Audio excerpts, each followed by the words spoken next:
Generally बच्चा में ये प्रॉब्लम है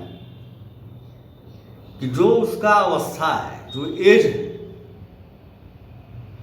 उस एज में उसको क्या करना है क्या नहीं करना है, ये चिंतन का बात है। एक नंबर फर्स्ट प्रायोरिटी हर बच्चे को देना चाहिए कि उसको अपने जीवन में क्या करना है क्या नहीं करना है,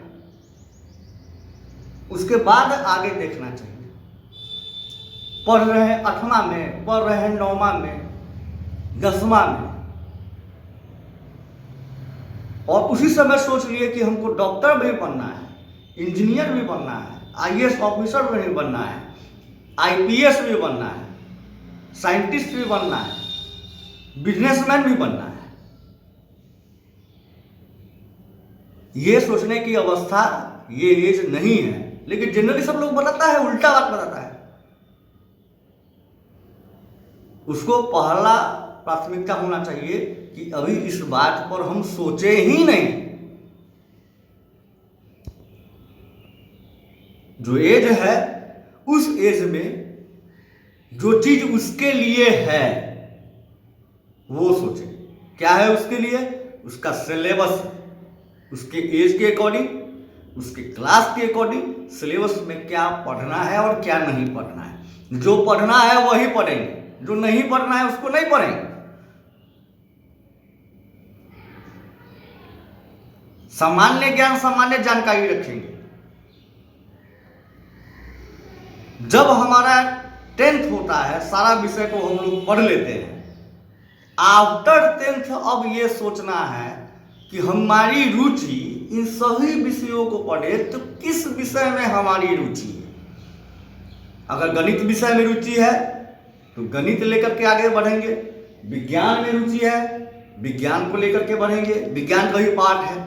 आर्ट्स के किसी विषय में रुचि है, उसको लेकर के आगे बढ़ेंगे। जब इंटरमीडिएट +2 करेंगे, अब सोचने का बारी है। लेकिन लोग क्या कहता है, 8वें से आईआईटी की तैयारी करो।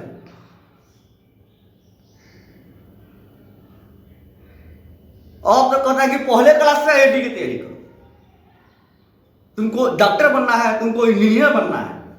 अब तुम्हारा तुमको डिसाइड करना है कि अब तुमको इंटर कर गई, इंटरमीडिएट +2 या कर गया, तो तुमको क्या करना है, किस फील्ड में लेके जाना है। जो सब्जेक्ट तुम्हारा रुचि है जिसमें, चाहे वो कोई भी विषय हो। अगर बायोलॉजी में रुचि हो गया, अगर केमिस्ट्री में रुचि हो गया, फिजिक्स में रुचि हो गया, मैथमेटिक्स में रुचि हो गया, एग्रीकल्चर में हो गया, हॉर्टिकल्चर में हो गया, बहुत ऐसा विज्ञान का शाखा है, उस सेक्टर में हम आगे बढ़ेंगे। आर्ट का भी बहुत सारा सेक्टर है, साइकोलॉजी है, म्यूजिक है, ज्योग्राफी है, हिस्ट्री है, पॉलिटिक्स है। समझ पा रहे हैं?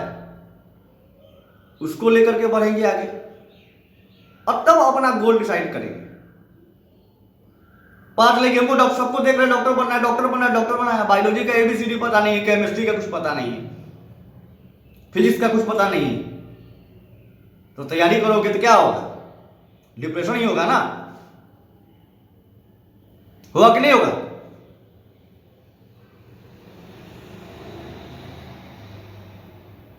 इसलिए सबसे पहले जो एज है, उस एज के अकॉर्डिंग उसमें क्या सिलेबस है, हमें क्या पढ़ना है, हमें क्या छोड़ना है, उसको मैनेज करेंगे। स्कूल का वर्क स्कूल में खत्म करेंगे। उसके अलावा अब अपना रुचि देखेंगे कि हमको किस चीज में रुचि ज्यादा है। खेल हो गया, संगीत हो गया, कला हो गया, बहुत सारा फील्ड है। तभी हमारा होलिस्टिक डेवलपमेंट होगा, सर्वांगीण विकास होगा। नहीं तो ऐसे नहीं हो सकता है। ऐसे पढ़ाई से कोई फायदा नहीं। महात्मा गांधी जी भी बोले हैं, पढ़ाई रोजगार परक होना चाहिए। ऐसी पढ़ाई को लेकर चले जिससे आगे हम अपना रोजगार कर सके, जो हमारे जीवन जीने में सहायता कर सके, जिससे हम 2 रुपया आ सके। यानी कि शिक्षा रोजगार परक होना चाहिए, वोकेशनल। क्लियर है?